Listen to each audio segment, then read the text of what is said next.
C'est assez bien son histoire et qui reprochait, il avait un argumentaire tout prêt, toutes les occasions qu'avaient manqué les Allemands pour reconnaître qu'ils n'avaient pas été en guerre seulement contre la Russie, mais qu'ils avaient été en guerre contre l'Union soviétique. Or, l'Union soviétique incluait l'Ukraine. Et sur les 25 millions de morts soviétiques de la Seconde Guerre mondiale, il y en avait à peu près 8 millions qui étaient des Ukrainiens. Et donc se posait la question de le grand reproche qui a été fait par l'Ukraine, et c'était, ça a amené vraiment à des grosses tensions diplomatiques avant même le 24 février 2002, c'était de dire vous faites comme si vous réduisez en fait l'Union soviétique à la Russie d'aujourd'hui, et du coup vous oubliez les nations comme les nôtres, les petites nations d'Europe de l'Est. Voilà. Et derrière ça, il y a toute une mémoire et toute une historiographie qui est évidemment douloureuse, parce que, par exemple, quand a été décidé le projet du second gazoduc Nord Stream 2, c'est le gazoduc qui relie la Russie à l'Allemagne par la mer Baltique, qui ont été sabotés en septembre 2022. Il y a un premier gazoduc qui a été mis en service en 2011 et un deuxième qui aurait dû entrer en service au moment de la guerre, en gros, mais qui ne l'a pas été, dont le chantier a commencé en 2015. Et l'un des pays qui était évidemment le plus... L'Ukraine a évidemment été opposée à ce gazoduc, mais un autre pays qui était fondamentalement opposé, c'était la Pologne. On comprend aussi pourquoi. Et il y a un député du parti qui va quitter le pouvoir, du PiS, donc des ultra-conservateurs polonais. Leur argument, c'était de dire que Nord Stream, ils comparaient Nord Stream au pacte germano-soviétique d'août 1939. Et dans le discours polonais, c'était on dit, voilà, Nord Stream, c'est l'équivalent du pacte Molotov-Ribbentrop. Donc là aussi, je trouve ça vraiment intéressant de voir comment la mémoire, en fait, la mémoire jouait pour décrypter le présent. Et derrière ça, évidemment, parce que tout ça, c'est de l'instrumentalisation mémorielle, il y avait l'idée de dire que finalement, l'histoire n'était qu'un éternel recommencement, et que, et là aussi c'est très intéressant quand on regardait les interventions de certains, je me souviens avoir assisté à une table ronde à un institut polonais à Berlin, qui disait, où l'intervenant, qui était un historien polonais, j'ai oublié son nom, re-raconter en fait l'histoire des relations entre la Russie et l'Allemagne en disant oui, bien sûr, au XXe siècle, il y a eu les deux guerres mondiales où les deux pays étaient opposés l'un à l'autre, mais n'oubliez pas qu'entre les deux guerres mondiales, il y a eu par exemple le traité de Rapallo en 1922, il y a eu le pacte germano-soviétique en 1939, il y a eu l'Ostpolitik, et il dressait comme ça une sorte de continuité de tous ces moments où il y avait eu un rapprochement entre l'Allemagne et la Russie, avec l'idée que ce sont deux empires, deux États totalitaires, puis voilà, qui en fait, dans toute leur histoire, ont des intérêts communs, et ces intérêts se font au détriment des nations de type Pologne et Ukraine, et remontaient même au partage de la Pologne à la fin du XVIIIe siècle. Donc ça, j'ai trouvé que c'était extrêmement intéressant pour comprendre justement la perception de cette sorte de trahison, en tous les cas perçue par les Ukrainiens et les Polonais. Et donc arrive le 24 février 2022, arrive le discours dont je viens de vous lire des extraits du chancelier Scholz, et là, tout est renversé en quelque sorte, puisque finalement l'Allemagne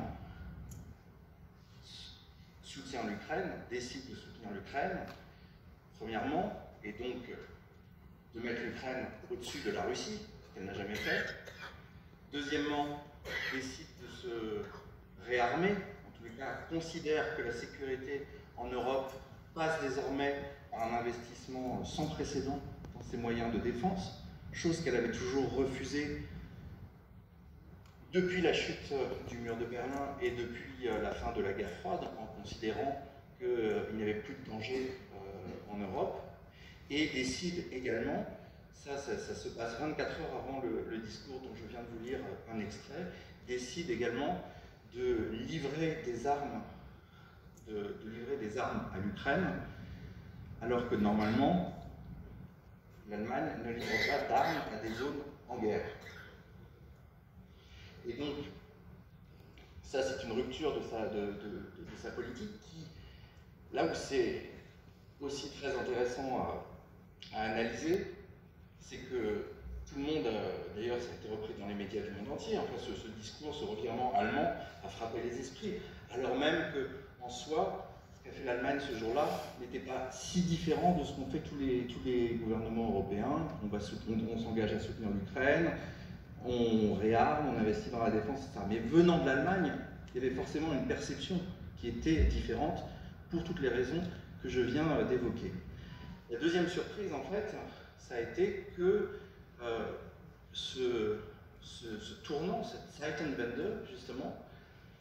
a au départ été très consensuel en Allemagne. C'est-à-dire, pour parler vulgairement, c'est passé comme une lettre à la poste, cette décision pourtant historique. Et on a vu des recompositions politiques, ou en tous les cas, ça a permis de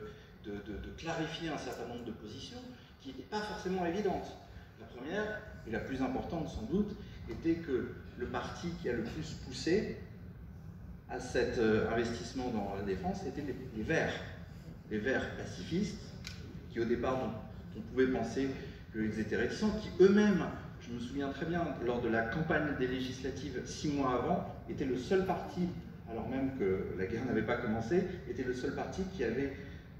imprimé des affiches en disant « pas de livraison d'armes dans les zones de guerre ». Et c'est le parti qui, 6 mois après, a le plus poussé pour cela. Alors il y a, évidemment, ça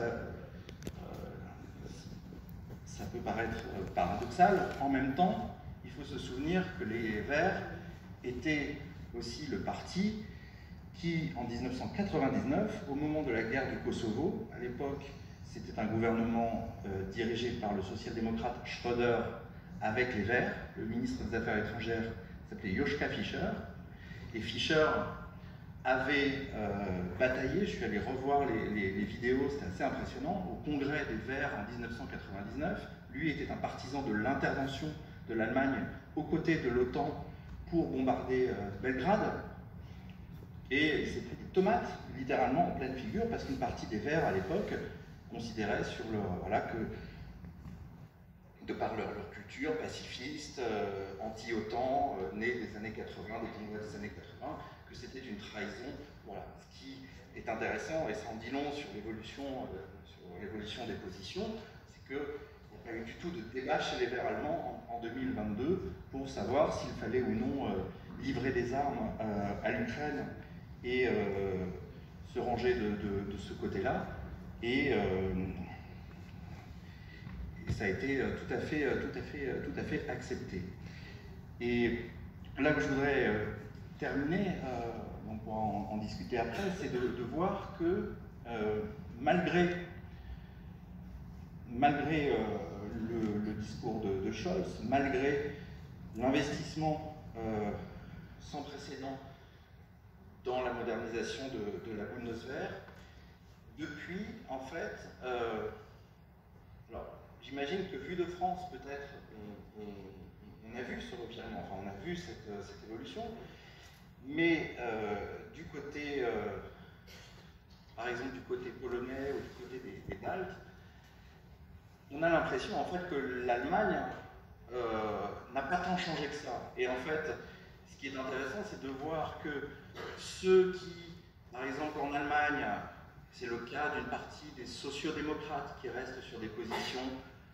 non pas pro-russe, mais fidèle, on va dire, à l'os politique de Willy Brandt, qui considère que, voilà, plus prudente, on va dire, moins va-t-en-guerre, qui considèrent, eux, que le gouvernement, pourtant dirigé par un social-démocrate, va trop loin, que soutient, par exemple, en tous les cas, comprend et justifie les hésitations dont on a pas mal parlé, je pense, dans les médias français, il y a à peu près un an, toute l'affaire sur la livraison de chars allemands. Ça a duré pendant quelques jours ou même quelques semaines, où les Allemands, on ne savait pas si les Allemands allaient livrer des chars, les Polonais réclamaient, et les Allemands ont attendu en fait que les Américains, que Biden décide de livrer des chars Abrams pour qu'eux-mêmes s'engagent à livrer des chars Léopard. Ce qui était intéressant, c'était de voir que ces hésitations, ce qui a été présenté, de fait, c'était voilà, de l'Allemagne à aller vers des livraisons de chars après avoir livré des armements plus légers, était malgré tout relativement bien compris par la population allemande, par une grande partie de la population allemande, qui, là je parle, on était en janvier 2023, donc un peu moins d'un an après le début de la guerre en Ukraine, même si la majorité de la population, et c'est encore le cas aujourd'hui, encore les sondages, soutient l'Ukraine et soutient l'aide occidentale à l'Ukraine, malgré tout est arrivé ce thème du risque de l'escalade. Est-ce que, oui, on va soutenir l'Ukraine, mais et là toujours avec l'idée, et c'était très intéressant de voir que c'était sur l'idée des chars, parce que est arrivé à ce moment-là, notamment dans la presse allemande, plein d'articles historiques sur les chars qui envahissent la Pologne en septembre 1939, etc. Et donc tout le souvenir de, voilà, oui, on va livrer des chars, mais que des chars allemands roulent à nouveau en Ukraine et se battent à nouveau et soient à nouveau confrontés à des chars russes, là ça réveillait en fait des souvenirs qui étaient... c'était trop en fait. Voilà. Mais ce qui est intéressant, c'est de voir que justement, au moment de ces hésitations, et il y a eu d'autres hésitations depuis, parce qu'en gros, à chaque fois qu'on passe un cap dans le type d'armement qu'on livre, bah, c'est normal que ça fasse débat. À chaque fois, les diplomates polonais, les diplomates baltes, les diplomates ukrainiens, etc., ne manquent pas une occasion de dire « Ah, ben voilà, en fait, l'Allemagne est redevenue ce qu'elle était, les engagements pris en février 2022, en fait, c'était de la poudre aux yeux, mais la vraie continuité de la politique allemande, c'est toujours quand même de mettre la Russie, ses relations avec la Russie, avant le reste. Et donc, cette discussion sur est-ce que la Zeitenwende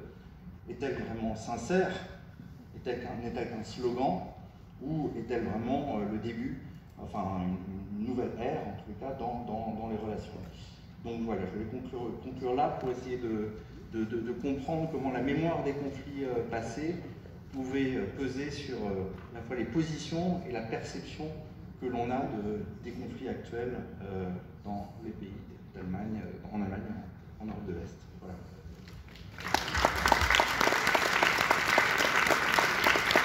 Merci, Thomas Wider. Vous prenez le pouls de l'opinion publique allemande et vous observez de façon très attentive, évidemment, le comportement des élus et des responsables politiques comme le chancelier. Bon, moi, on va lancer le débat, mais